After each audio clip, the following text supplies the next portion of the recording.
If you see a deer with a hanging eye, I suggest you just walk on by. When I first saw the deer, it was a beautiful summer morning. I wasn't surprised by it at first. It's not exactly shocking to see deer on a hiking trail. That was until she turned her face. The doe's eyeball was dangling down, barely attached by muscle and nerve tissue. The sight of it made me stop in my tracks. My first instinct was to call animal control, but I knew I would be laughed at for suggesting they help wildlife. The next thing I thought was to put the poor thing out of her misery. However, I didn't have a deer license, and this area was too populated to risk shooting in. So I stood there, transfixed, listening to the doe's labor breaths, heartbroken at my inability to help. Eventually, the deer staggered away. I thought that would be the end of that. It was an awful sight to see, but the brutality of nature is a part of life. Unfortunately for me, I was about to understand this on a whole new level. It started with an increase of birds around my house. Their chatter woke me up at the crack of dawn every single day. Annoying, but dismissible.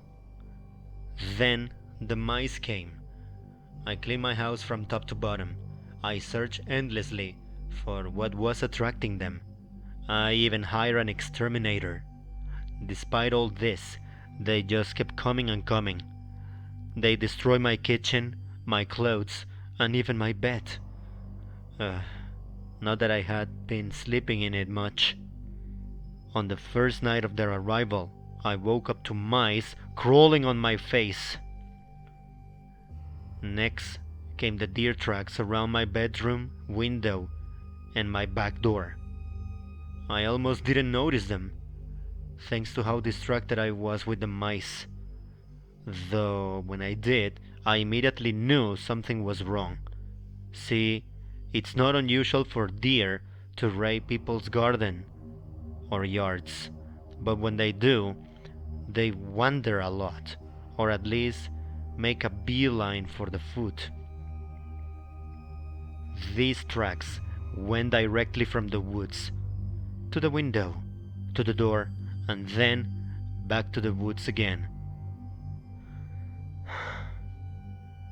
In my sleep-deprived state, I might have been able to cobble together a normal reason why it happened, if not for the depth of the tracks. They were made by something much, much heavier than a deer possibly could be.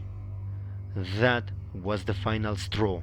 I asked my cousin if I could crash at his place until I got my house in order. He agreed, but I had to stay one more night to pack and board my house. I know, dumb move, but you got to understand. This little house was my grandmother's. Before she died, I just couldn't bear to leave it unprotected. I was so close to being done, and all that was left was to lock the front door. My truck keys were in one hand. My other hand was on the knob. When I hear a bang and then a screeching sound, as if something heavy was being dragged down the door. I had had enough. I was being driven out of the house I was raised in. I would not be pushed any further, so I grabbed my rifle. I threw the door open, hoping to catch whatever the hell was out there by surprise. The deer with the hanging eye was waiting for me. I wish I could say my plan worked, but it happened so fast that I didn't even have time to pull the trigger. A flash of movement, then a stab of pain in my left eye. And before I passed out, I saw double.